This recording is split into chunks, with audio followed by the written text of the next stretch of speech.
Break with આપનું સ્વાગત છે. આપણે ચર્ચા કરી રહ્યા છીએ સ્ટોક સ્પેસિફિક અને બધા જ સંકેતો ઉપર. બ્રેક પહેલાં હમણાં જે વાત કરી હતી તે બધા જ સ્ટોક્સ અને જે આપણા એક્સપર્ટ્સના આજના રેકમેન્ડેશન્સ છે બધા સ્ક્રીન પર તમને સતત જોવા મળશે. પણ આગળ વધીએ એમ આજે એક સ્ટોક ખાસો એવો બઝિંગ હતો અને એ હતો થર્મેક્સ. થર્મેક્સમાં આજે 6.5% મજબૂતી જોવા મળી. 3727ના હાઈ બન્યા, 3411ના લોથી, એટલે સારી મજબૂતી હતી અને 3305નો ક્લોઝ છે, એટલે દિવસના ઉચ્ચતમ સમયને નજીક જ ક્લોઝિંગ આપણને જોવા મળેલું છે. પ્લસ હું મેનેજમેન્ટની ઇન્ટરેક્શન પણ એક જગ્યાએ સાંભળી રહ્યો હતો. તેઓ ખાસા એવા બુલિશ સાઉન્ડ કરી રહ્યા છે અને અમુક સમાચારોનું રિએક્શન પણ છે સ્ટોકમાં આજના દિવસે. સો એક વખત સમજવાનું રહેશે આપણે. રવિ, ઝડપથી કંપની ઘણું સ્ટ્રોંગ કરી રહી છે. મેનેજમેન્ટનું ગાઈડન્સ જે છે એ ઘણું સ્ટ્રોંગ હતું.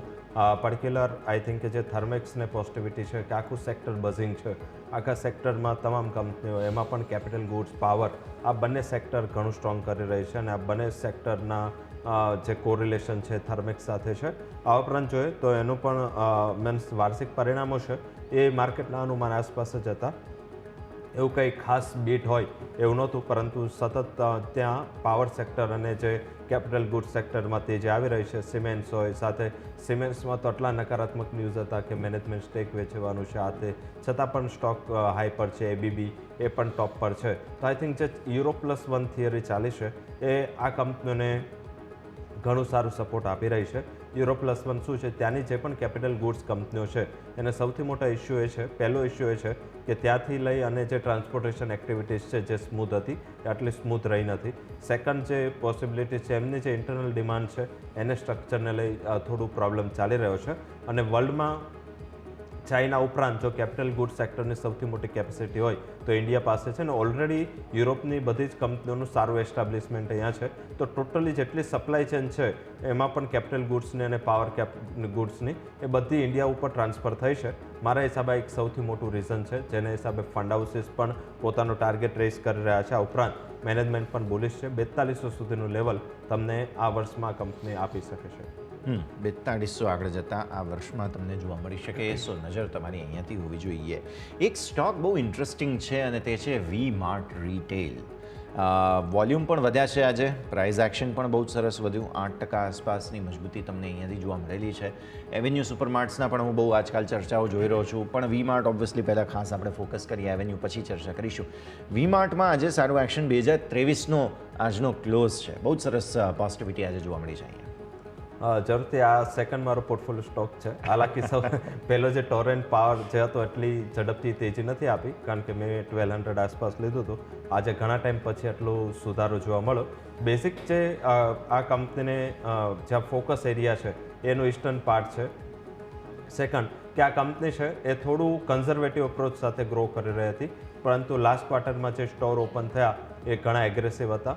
આ કંપની ડીમાર્ટથી ટોટલ અલગ બિઝનેસ મોડલ ધરાવે છે, કારણ કે આ કંપની છે એ પોતે પોતાની જગ્યા કે પોતાની મીન્સ કે પોતે બિલ્ડિંગ નથી લેતી જ્યાં એ સ્ટોર કરે છે. એ તમામ રેન્ટ પર કે લોંગ ટર્મ લીઝિંગ પર હોય છે. એટલે મેજર માર્કેટનું જે નેગેટિવ ફોકસ એ હોય છે કે કંપનીને બિઝનેસ થાય કે ના થાય એ પોતાની કોસ્ટિંગ બાંધીને ચાલે છે, જ્યારે ડીમાર્ટના કેસમાં અલગ છે. હવે આના હિસાબે આનું જે અસેટ મોડલ છે એના ઉપર મેં આનો ઉપર કોલ લીધો હતો. અસેટ મોડલ ઘણું લાઇટ છે. આઈ થિંક જ્યારે ત્યારે સ્ટોર ના ચાલે બંધ કરીને લોકો નીકળી શકે અકોર્ડિંગ ટુ ધેર એગ્રીમેન્ટ. તો મારા હિસાબે આ એક ઘણું અસેટ લાઇટ મોડલ છે, મને પસંદ આવી રહ્યું છે. ગ્રોથ થોડું ટેપિડ છે. આઈ થિંક કે ડીમાર્ટ કરતાં થોડું ઓછું ગ્રોથ આપે છે, પરંતુ વેલ્યુએશન વાઇઝ કમ્પેરેટિવ સાઉન્ડ છે.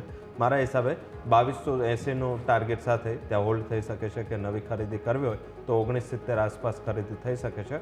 હવે જે 1850નું ઘણા ટાઈમથી હર્ડલ હતું એ હવે સપોર્ટ બની ગયું છે, તો એ સ્ટોપ લોસ ધ્યાનમાં રાખી અને અહીંથી જે અપસાઇડ છે 10થી 12%ની અપસાઇડ છે ઇઝીલી હજી પણ આ કંપની બતાવી શકે છે. ઓકે, તો વ્યૂ આ પ્રમાણે અહીંયાથી ખાસ બનતો જોવા મળી રહ્યું છે. નજર આપણે સતત રાખવાની રહેશે. આગળ વધીએ. નેક્સ્ટ સ્ટોક ધ્યાન પર છે તે છે કોફોર્જ. અહીંયા QIPના સમાચાર હતા. 3200 કરોડની સાઇઝનો QIP તેઓ લાવી રહ્યા છે અને આ સમાચાર બાદ આજે ઓલમોસ્ટ બહુ મોટી વેચવાલી જોવા મળી અને રિસેન્ટ હાઈઝ જે બન્યા હતા ત્યાંથી 10% સ્ટોક નીચે આવી ચૂક્યો છે.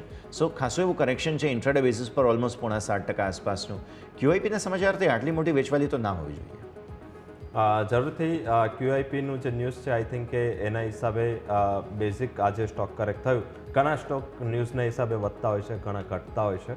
બેઝિક આનો જે મેં કીધું કે સેબીની જે કેલ્ક્યુલેટેડ પ્રાઇસ હોય છે કે એનું જે ક્વાર્ટરની એવરેજ હોય એના ઉપર એ સ્ટોકની QIPની એક કેલ્ક્યુલેટેડ પ્રાઇસ હોય, પછી જે મેનેજમેન્ટ નક્કી કરે અલગ હોય છે, પરંતુ એની જે બેઝ રેફરન્સ પ્રાઇસ હોય છે એને લઈને થોડું માર્કેટ કન્સર્ન હતું, કારણ કે સ્ટોકે આ ક્વાર્ટરમાં તેજી સારી આપી છે, તો માર્કેટને એવું હતું કે QIP નીચેના પ્રાઇસ કરશે. સેકન્ડ જે માર્કેટનું સૌથી મોટું કન્સર્ન એ છે કે સાઇઝ બહુ મોટી છે, 3000 કરોડ મીન્સ કે આટલી મોટી સાઇઝ કદાચ ઇન્ફોસિસ જેવી કંપનીને જરૂર પડે તો આમ જોઈએ તો કોફોર્ડ જેવી કંપની કે જે કંપનીઓ ઓલરેડી મીન્સ કે IT બિઝનેસમાં છે એને મોટી લિક્વિડિટીની ક્યારેય જરૂર નથી પડતી. એમનું બેઝિક ઇન્ફ્રાસ્ટ્રક્ચર શું હોય છે? બિલ્ડિંગ કોસ્ટ અને એમ્પ્લોય કોસ્ટ. જે બિલ્ડિંગ હોય છે પોતાનો હોય છે અને પછી એમ્પ્લોય કોસ્ટ હોય છે, તો આટલા મોટા ફંડની શું જરૂર છે?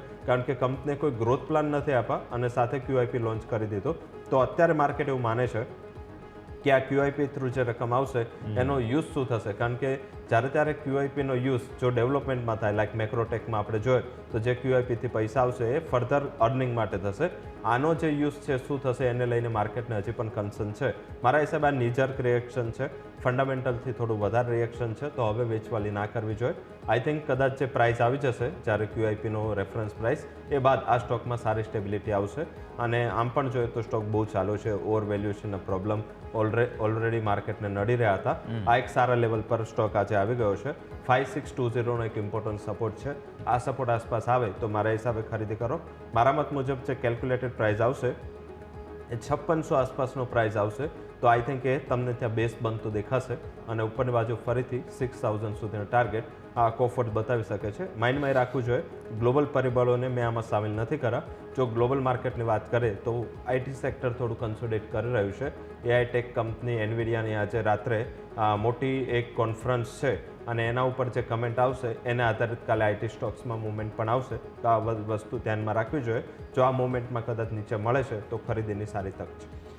ઓકે, સો જો ઘટાડો મળે તો પછી ખરીદવું જોઈએ, વ્યૂ આ પ્રમાણે રહેશે. રવિ, સમય થયો છે રજા લેવાનો, જેટલી આપણે ચર્ચા કરી આપના ડિસ્ક્લોઝર્સ. જે પણ સ્ટોક વિશે ચર્ચા કરી એમાં મારી પર્સનલ કોઈ પોઝિશન નથી, પરંતુ કંપનીના ફંડ અને કંપનીના જે PMS PSમાં આ તમામ પોઝિશન હોઈ શકે છે. બિલકુલ, ખૂબ ખૂબ આભાર આપનો રવિ અમારી સાથે જોડાવા માટે અને આ સમગ્ર ચર્ચામાં ભાગ લેવા માટે થઈને. તો ભારતીય માર્કેટ્સ તમે સોફાર જોવા જાઓ ઉપલા સ્તરોથી વારંવાર ઘટાડાના મૂડ આપી રહ્યા છે. આજે પણ એવું જ થયું છે, પણ હા એટલીસ્ટ ક્લોઝિંગ જે છે તે સારું આપવાની કોશિશ કરી અને 22,000 ઉપર ફરી એકવાર આવીને નાનકડી મજબૂતી સાથે બંધ થયા. આપણે યર ટુ ડેટ તમે જોવા જાઓ તો બેંક નિફ્ટી હજુ પણ થોડા ઘટાડાના સંકેત બતાવે છે, સામે નિફ્ટી પર્ટિક્યુલરલી થોડી મજબૂતી બતાવવાની કોશિશ કરી રહી છે.